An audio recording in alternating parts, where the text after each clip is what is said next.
in King Arthur's Court by Mark Twain. Chapter 28. Drilling the King. On the morning of the fourth day, when it was just sunrise, we had been tramping an hour in the chill dawn, I came to a resolution. The king must be drilled. Things could not go on so. He must be taken in hand and deliberately and conscientiously drilled, or we couldn't ever venture to enter a dwelling. The very cats would know this masquerader for a humbug and no peasant. So I called a halt and said, "Sire, as between clothes and countenance you are all right, there is no discrepancy. But as between your clothes and your bearing you are all wrong. There is a most noticeable discrepancy.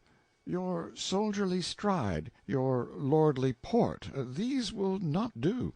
You stand too straight, your looks are too high, too confident.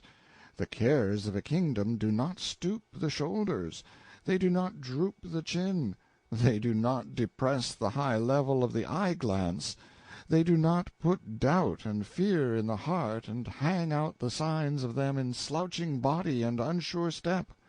It is the sordid cares of the lowly born that do these things. You must learn the trick.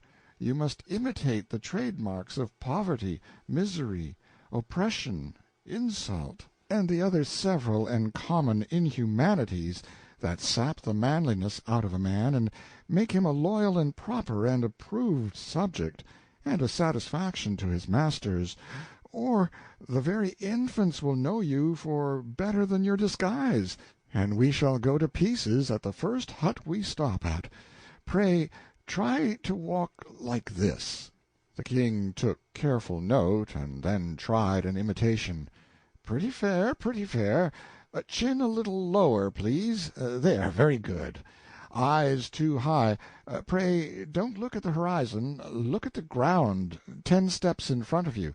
Ah, that is better, that is very good. Wait, please, you betray too much vigor, too much decision. You want more of a shamble. Look at me, please. This is what I mean. Now you are getting it. That is the idea. At least it sort of approaches it. Yes, that is pretty fair. But there is a great big something wanting. I don't quite know what it is. Please walk 30 yards so I can get a perspective on the thing. Now then, your head's right, speed's right, shoulders right, eyes right, chin right, gait, carriage, general style right, everything's right. And yet the fact remains the aggregate's wrong. The account don't balance. Do it again, please. Now I think I begin to see what it is. Yes, I've struck it. You see, the genuine spiritlessness is wanting. That's what's the trouble. It's all amateur, mechanical details all right, almost to a hair. Everything's about the delusion perfect, except that it don't delude. What, then, must one do to prevail? Let me think. I can't seem to quite get at it. In fact, there isn't anything that can right the matter but practice. This is a good place for it, roots and stony ground to break up your stately gait, a region not liable to interruption, only one field and one hut in sight, and they so far away that nobody could see us from there. It will be well to move a little off the road, and put in the whole day drilling you, sire." After the drill had gone on a little while, I said, "Now, sire, imagine that we are at the door of the hut yonder, and the family are before us. Proceed, please. Accost the head of the house." The king unconsciously straightened up like a monument, and said with frozen austerity, "Varlet, bring a seat, and serve to me what cheer ye have." "Ah, your grace, that is not well done." "In what lacketh it?" "These people do not call each other varlets." "Nay, is that true?" "Yes, only those above them call them so." "Then must I try again. I will call him villain." "No, no, for he may be a freeman." "Ah, so.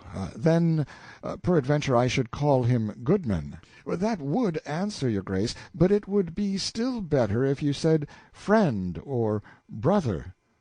Brother, to dirt like that? Ah, but we are pretending to be dirt like that, too. It is even true, I will say it. Brother, bring a seat, and thereto what cheer ye have withal. Now 'tis right. Not quite, not wholly right. You have asked for one, not us; for one, not both; food for one, a seat for one. The king looked puzzled. He wasn't a very heavy weight, intellectually. His head was an hourglass. It could stow an idea, but it had to do it a grain at a time, not the whole idea at once. "Would you have a seat also, and sit?"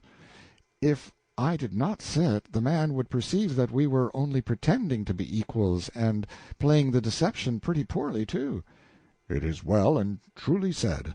How wonderful is truth, come it in whatsoever unexpected form it may! Yes, he must bring out seats and food for both, and in serving us present not ewer and napkin with more show of respect to the one than to the other. And there is even yet a detail that needs correcting. He must bring nothing outside. We will go in among the dirt, and possibly other repulsive things, and take the food with the household, and after the fashion of the house, and all on equal terms, except the man be of the serf class. And finally, there will be no ewer and no napkin, whether he be serf or free. Please walk again, my liege. There, it is better, it is the best yet, but not perfect. The shoulders have known no ignobler burden than iron mail, and they will not stoop. Give me, then, the bag. I will learn the spirit that goeth with burdens that have not honor. It is the spirit that stoopeth the shoulders, I ween, and not the weight. For armor is heavy, yet it is a proud burden, and a man standeth straight in it. Nay, but me no buts, offer me no objections, I will have the thing, strap it upon my back. He was complete now with that knapsack on, and looked as little like a king as any man I had ever seen. But it was an obstinate pair of shoulders. They could not seem to learn the trick of stooping with any sort of deceptive naturalness. The drill went on, I prompting and correcting. Now, make believe you are in debt, and eaten up by relentless creditors. You are out of work, which is horseshoeing, let us say, and can get none, and your wife is sick, your children are crying because they are hungry, and so on and so on. I drilled him as representing in turn all sorts of people out of luck and suffering dire privations and misfortunes. But, Lord, it was only just words, words. They meant nothing in the world to him. I might just as well have whistled. Words realize nothing, vivify nothing to you, unless you have suffered in your own person the thing which the words try to describe.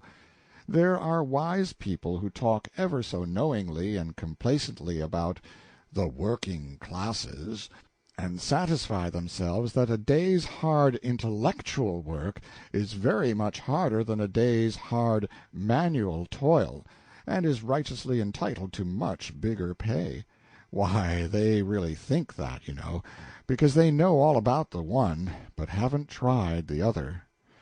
But I know all about both, and so far as I am concerned, there isn't money enough in the universe to hire me to swing a pickaxe 30 days. But I will do the hardest kind of intellectual work for just as near nothing as you can cipher it down, and I will be satisfied, too. Intellectual work is misnamed. It is a pleasure, a dissipation, and is its own highest reward. The poorest paid architect, engineer, general, author, sculptor, painter, lecturer, advocate, legislator, actor, preacher, singer, is constructively in heaven when he is at work. And as for the musician with the fiddle-bow in his hand, who sits in the midst of a great orchestra with the ebbing and flowing tides of divine sound washing over him, why, certainly he is at work, if you wish to call it that, but Lord, it's a sarcasm just the same. The law of work does seem utterly unfair, but there it is, and nothing can change it. The higher the pay and enjoyment the worker gets out of it, the higher shall be his pay in cash also. And it's also the very law of those transparent swindles, transmissible nobility and kingship. End of chapter 28.